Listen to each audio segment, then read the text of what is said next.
Howdy, and welcome back to the Addicted Motors YouTube channel, and today we are in the garage, well, unexpectedly.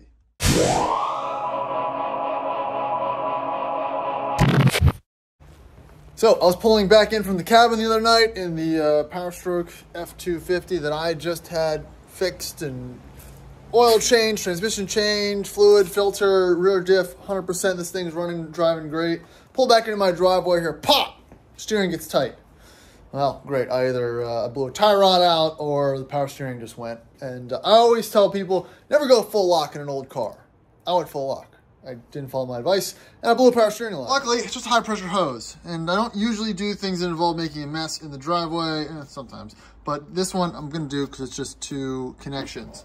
There's the part number, and I ordered two. They're 30-some bucks at Advanced. I think this one, what is this? This one is from Napa. So this one's a Napa unit, and then you're going to need, so this is an 18 and another 18 to get the old one out on the power steering pump side, and then a 1/2 inch or 13 to get the nut that goes into the drive gear. So again, power steering pump line replacement. We're going to fill it back up with transmission fluid, but we're just going to do this fast, quick, and sloppy just to show you what that is and what it'll do. Because it didn't leave me stranded, right? So I'm pulling back into my house.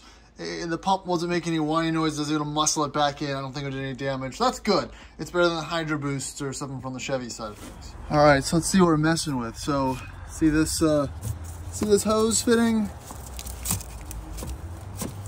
Well, it's not wanting to pop out now, but that's what popped off the other night. It is loose.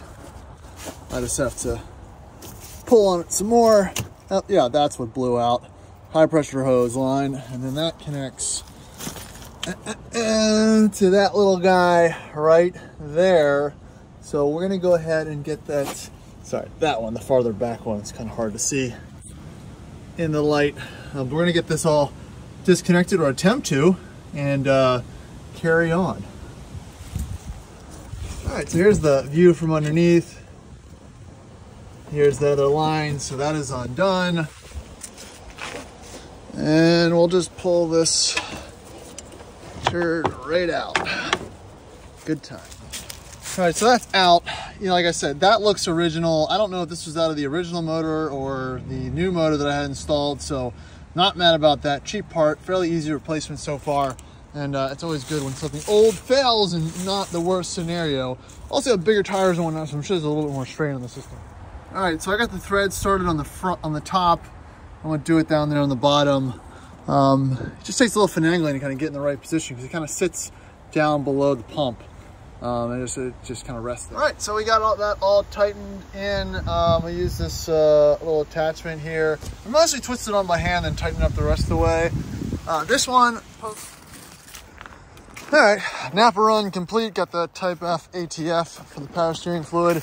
Gonna dump a quart or so in, turn it on, and cycle it, do the whole back and forth, hoping not to blow it out and make a huge mess. It only took about 1/2 quart, so we're gonna turn it on, yaw the wheel, and then recheck it.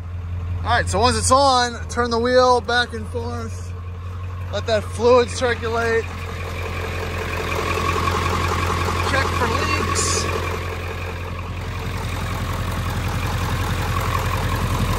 So far, it looks good.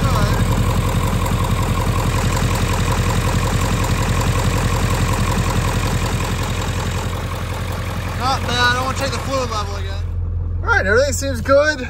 Wheel turns fine. No noises from the pump, so I didn't hurt anything. All right, so another thing you want to do is make sure you don't tighten that top high pressure hose that goes into the power steering pump too much. There's a pressure fitting there, and you just don't want to over torque it.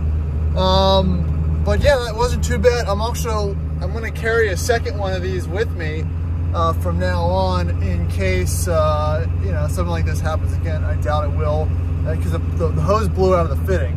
And it was funny, on the way up to the cabin, I was still thinking about how well the truck was running, but also, you know, if I were to need to drive this truck cross country, what would I pack as far as spare, not so much tools, but spare parts, things that I would need to replace besides, you know, the starter relay, the glow plug relay, power steering line, man, fuel pump, you know, that type of list. And of course this happened. So power steering line, high and low pressure.